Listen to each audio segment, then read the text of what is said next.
બીજું, સાબુની ક્વોલિટીના જે TRF છે ને, એ લોકોને ખબર જ નથી. ઓકે. હા, કે કેટલા TRFનો સાબુ કોને વાપરવો જોઈએ અને કેટલા TRF સાબુ બનાવવા માટે શું વાપરવું જોઈએ. લોકોને શું છે ખબર છે? ઓર્ગેનિક સાબુ. હું તમને એમ કહું, આ સાબુની અંદર સૌથી એક કેમિકલ ન હોય ને તો સાબુ બને જ નહીં. ઓકે. એ છે કાસ્ટિંગ સોડા. કાસ્ટિંગ સોડાનો ભવ્ય રોલ આ છે કે જેમ દૂધ હોય ને, એ દૂધ ગમે એટલું લઈ આવો, જો એને દહીં કરવું હોય ને તો એમાં સાઈસ નાખવી પડે, તો દૂધ ફાટે. ફાટે ને તો જામે. એવી રીતે તમે સાબુની અંદર કોઈ પણ સારામાં સારું બદામનું ઓઇલ કાઢીને નાખો ને તો સાબુ ન બને. એ ઓઇલને ફાડવું પડે. અને આ દુનિયાનું એક જ એવું કેમિકલ છે જેને કહેવાય કાસ્ટિંગ સોડા, જે મફતના ભાવે મળે, હરેક જગ્યાએ હોય. આ કાસ્ટિંગ સોડા જ ફાડી શકે અને તો જ સાબુ છે એ ઠીક થાય. લોકોને એ નથી ખબર કે સાબુ કેટલા પ્રકારના હોય. ડિટર્જન્ટ સાબુ કહેવાય, ઓર્ગેનિક સાબુ કહેવાય, હર્બલ સાબુ કહેવાય, કોસ્મેટિક સાબુ કહેવાય, પણ કઈ કેટેગરીનો ક્યારે વાપરવો જોઈએ ને એનું નોલેજ ઉમેશભાઈ કોઈને નથી.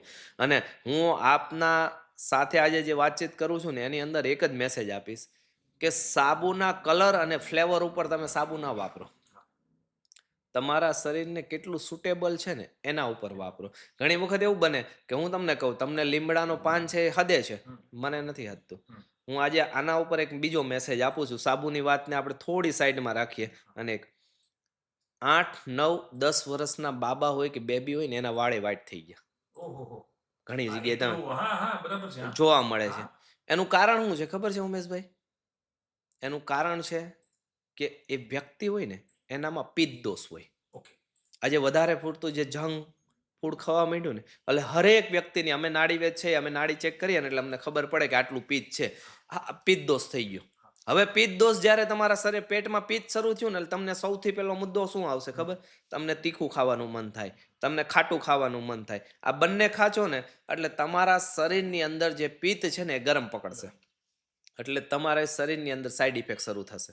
બીજું, આજે ફેશનેબલ દુનિયા છે, કોઈને ઇન્ડિયન ટોયલેટ યુઝ કરવું જ નથી. હવે જ્યારે ઇન્ડિયન ટોયલેટ યુઝ કરવું જ નથી ને અને ફોરેન ટોયલેટ યુઝ કરો છો ને, ત્યારે જે મળ છે ને એ પરફેક્ટ રીતે બહાર નહીં આવે. એટલે એનો જે ગેસ છે એ શરીરને નુકસાન કરવાનો છે. તો આજના જે બાળકોમાં છે ને આ છે. ઘણી વખત આવો હું જે વાત કરું ને એટલે જે કહેવાવાળા આવું કહેશે, ઉમેશભાઈ, કે બાળકોને પિત્ત દોષ ક્યાંથી ના આવશે? હવે એને કેમ સમજાવું કે જ્યારે બાળક ગર્ભમાં હશે ને ત્યારે ઘણા વખત એવું હોય કે વોમિટો બેનને ન થતી હોય. એટલે એ વોમિટ ના થતું હોય ને એ સદરમાં બેનોની જીભ છે ને સળ વળે. એ સમયમાં એટલું બધું એ તીખું ખાશે, ખાટું ખાશે. એટલે આ જે છે ને એ બાળકના વિકાસ સમય એને નડે છે અને એ જે વસ્તુ છે બાળકમાં આવી ગઈ. ઓકે, હવે એ જે આવ્યું ને અને બાળક જ્યારે મોટું થશે ને એટલે બાળકનો જે 8 વર્ષે વિકાસ થવાનો છે ને એ 18 વર્ષનો વિકાસ ત્યારે થવા મળશે. આ રિયાલિટી છે. આપણે નાના હતા ત્યારે આપણને ઘણી એક્ટિવિટી નથી ખબર પડતી, પણ આજના બાળકોને એક્ટિવિટી ખબર પડી ગઈ, કારણ કે એનું જે વિકાસ છે ને એ ફાસ્ટ ઝડપી થઈ ગયો છે. એટલે આના ઘણા બધા કારણો છે. અને પિત્ત દોષ, વાયુ દોષ, આ બધા જે છે ને એમાં સૌથી સફળતા કહી શકાય ને તો પિત્ત હરેક શરીરમાં હોય. પિત્ત વગર શરીર ન રહે, પણ આમાં કાંઈ પણ વધઘટ થયું ને એટલે માણસ બીમાર પડે. લોકોને આની સાથે કોઈ લેવા દેવા નથી. આજે મન થયું એટલે ખાઈ લો અને આ જ આપણા શરીરને નુકસાન કરે છે. એટલે હું આવું કહું છું કે આપણું જે નેચર છે આની સાથે જે છેડછાડ થયો છે ને એ જ આપણને નડે છે. સાબુ જેનો બનશે એ જ બનશે. મારા ફાધર મને એવું કહેતા કે આપણા દાદા હતા ને એ આપણે દેશમાં રાફડાની ધૂળ આવે, માટી, એને મગ માટી ઘણા કહે, એને કાળી માટી કહે, આના સાબુ બનતા પહેલા એનથી લોકો નાતા. ત્યારે કોઈને કાંઈ નુકસાન ન થતું. આજે તમે જુઓ, હું આવું કહું છું, સુરત નહીં, ઓલ ઓવર વર્લ્ડ 100 માણસમાંથી 90 માણસને ધાધર, ખરજવું, ચોર્યાસી છે. એ નથી કહેતો તો એ છુપાવે છે, બાકી છે. કારણ કેટલા પરફ્યુમ વાળા સાબુ વાપરવા એ ખબર નથી, કઈ ક્વોલિટીનો વાપરવો એ નથી ખબર. પછી ઘણી વખત બોડી વોશ વાપરો, આ વાપરો, પણ આ બધા મા બાપ એક જ છે. હવે એની અંદર જે ઓઇલ વાપરવામાં આવે છે ને, જે સુગંધ લે છે ને એ ઓઇલનું પરફ્યુમ હોય છે. ઓકે, જે સુગંધીદાર હોય, ફ્રેગ્રન્સ સારી આવતી હોય. કારણ કે ઓર્ગેનિક સાબુ હોય એની અંદર સુગંધ ના આવે. ઉમેશભાઈ, એક વસ્તુ સમજજો, ના આવે. તમે કોઈ પણ વસ્તુ આજે તમે ઓર્ગેનિકના કોઈ પાંદડા છે ને એને તમે સુકાવજો, સુકાયા પછી એમાં કોઈ સુગંધ ના આવતી હોય. લોકોને સુગંધ જોઈએ અને એ જે સુગંધ છે ને એ ઓઇલ આપણા શરીર સાથે ચીપકી જાય અને પછી તમને નુકસાન થવાનું શરૂ થાય. આ સૌથી ખરાબ આદત જે લોકોની છે ને એ આ છે કે ઉમેશભાઈ એને ખબર જ નથી કે આપણે કઈ પ્રોડક્ટ આપણા શરીર માટે કે બોડી માટે વાપરવી જોઈએ. હું એમ કહું છું ઘણી બધી બહેનો છે ને એ બોડી લોશન વાપરે, શિયાળાનું છે. હવે એને એ નથી ખબર કે એ બોડી લોશન કેમ વાપરવું. આજે હરેક ઘરમાં શેમ્પુ વપરાય અને હેર ઓઇલ વપરાય. તમને કયું ઓઇલ શૂટ થશે ને તમને નથી ખબર. નથી ખબર, ડાયરેક્ટ લઈ લીધું છે. એડવર્ટાઇઝ બહુ વધારે આવતી હોય ને તો લઈ લેવાનું. કા પછી કોઈ બેન પણ એ કીધું ને કે આ બહુ સારું છે તો લઈ લેવાનું એની જેવું. કોઈ પણ પ્રોડક્ટ વાપરો ને એને હાથમાં લો અને ઘસો. તમારા હાથની અંદર જેટલું હીટ થાય ને એટલા હીટમાં એ પ્રોડક્ટ બની હોય ને તો તમારી બોડી ઉપર સક્સેસ. એનાથી વધારે હીટમાં જો એ પ્રોડક્ટ બની હોય તો તમારા ઉપર ક્રોસ નહીં ચાલે, ફેલ થઈ જશે બોડી.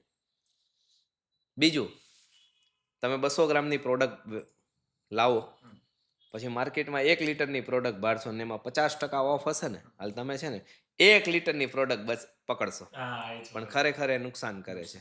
નુકસાન કેવી રીતે કરે છે કે કોઈ પણ કોસ્મેટિક હોય, બ્યુટી હોય કે અન્ય કોઈ પણ પ્રોડક્ટ હોય એનો એક નિયમ છે કે જ્યાં સુધી એ સીલ હશે ત્યાં સુધી એમાં લખેલા 2 વર્ષ 5 વર્ષ મોસ્ટ ઓફલી કોસ્મેટિકની પ્રોડક્ટ હોય છે 2 થી 3 વર્ષની એક્સપાયરી ડેટ હોય છે. કલર કોસ્મેટિક હોય છે 5 વર્ષ સારી રહી છે. પણ 2 વર્ષ સુધી એ સારી રહેશે. એટલે આપણને એક જ વસ્તુ છે કે 2 વર્ષ રહેશે પણ એ જ્યારે ખુલી જાય છે ને એ પછી 60 દિવસમાં ફેલ થઈ જાય છે કારણ કે ઓક્સિજનનું પ્રમાણ ચાલી ગયું અંદર. આ કોઈને ખબર નથી. લોકોને એ નથી ખબર ઉમેશભાઈ કે બ્યુટી એટલે શું, કોસ્મેટિક એટલે શું અને કલર કોસ્મેટિક એટલે શું. પછી ઘણા સાબુ તો નાના બાળકો પણ હવે તો નાના બાળકોને યુઝ કરે છે લોકો કે આ વાપરો. બિચારો હજુ તો જન્મ થયો ને ત્યાં એની પર સાબુ લપેડવા માંડે છે. અત્યારે જે માર્કેટમાં ખરેખર આ જે સાબુ બને છે ને આ બધા જ નાના બાળકોને હાર્મ સાબુ છે. કારણ કે પીએફ બેલેન્સ 6 હોય ને તો જ બચ્ચાઓને આ સાબુ વાપરવો જોઈએ 6 થી 7 ની વચ્ચે. એનાથી વધારાનું હોય કે એનાથી ઓછું હોય તો એસિડ કે આલ્કોહોલમાં બી આવે. એ સાબુ વાપરવો જોઈએ નહીં, કોઈને ખબર જ નથી. એવું છે કે કેસુડાના ફૂલ છે સાબુની અંદર ગરમ થયા, સાબુ પીળો પડી ગયો, વાપરવાનું શરૂ. હમણાં હવે ઉનાળાની સિઝન આવશે એટલે સૌથી પહેલા મારી જ રીલ્સ માર્કેટમાં આવશે. ઉનાળાની કાળજાળ ગરમીથી કેસુડાના સાબુ લો. પણ એ કેટલો ફાયદાકારક છે ને એ કોઈને નથી ખબર. અમારી પાસે રો મટીરિયલ લેવા આવે ને સાબુનું એટલે હું એને પૂછું કેટલા TFM જોઈએ છે. એ કે એ શું આવે અમે પહેલી વખત સાંભળ્યું. સાબુના રો મટીરિયલની અત્યારે માર્કેટમાં હજારો કંપની છે. સાબુ છે ને એ 2 ફ્રિક્વન્સીમાં એના લાયસન્સો આવે. એક ટોયલેટ બેઝ આવે અને એક બાથ બેઝ આવે. હું તમને એવું કહું ને કે તમે કયો વાપરો છો સાબુ, ટોયલેટ કે બાથ? હાલ તમે એવું કહેશો ટોયલેટ તો કેવું લાગશે, આપણે બાથ જ લેવાય ને. પણ ખરેખર જે ટોયલેટ બેઝ છે ને એ જ સાબુ વાપરવો જોઈએ. બાથ બેઝ જે છે ને એ પશુ પંખી માટે છે પણ વાપરીએ છીએ આપણે. કારણ કે ટોયલેટ બેઝ જે સાબુ હોય એનો TFM હોય ને 60 થી 70 હોય. પછી એમાં અંદર ઓઇલ ને ઇન્ગ્રીડિયન્ટ નાખો એટલે અપ થાય. આ કોઈને નોલેજ નથી. જેને મજા આવે છે ને એ છે. માર્કેટમાં વધારે પડતો જે સાબુ વેચાય છે ને એ સુગર વાળો સાબુ વેચાય છે.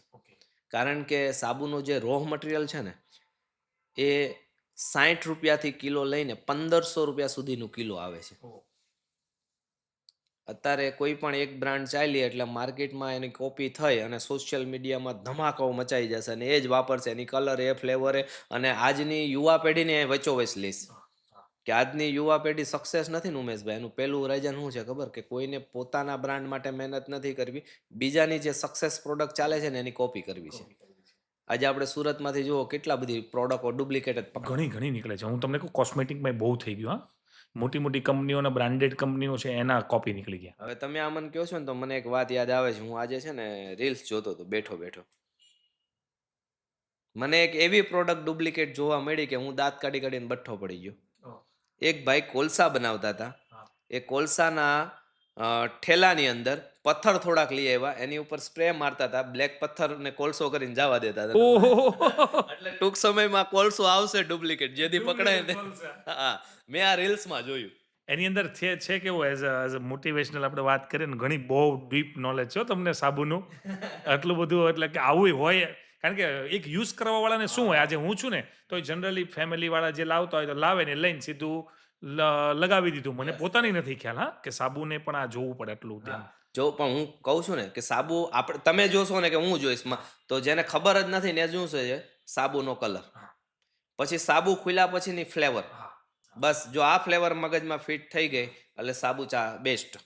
હવે સાબુ શું કામ કરે છે ને નથી, હું તમને કહું છું મોસ્ટ ઓફલી જે ઓર્ગેનિક સાબુ કહે છે ને એને મિક્સરમાં ખમણી દળી અને પછી ગરમ કરવામાં આવે છે.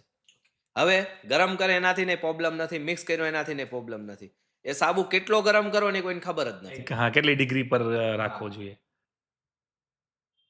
ખરેખર સાબુ એટલો જ ગરમ થવો જોઈએ કે તમે આંગળી નાખો ગરમ ગરમમાં અને એ આંગળીને કાંઈ નુકસાન ન થવું જોઈએ, તો એ સાબુ શરીર ઉપર ચાલે.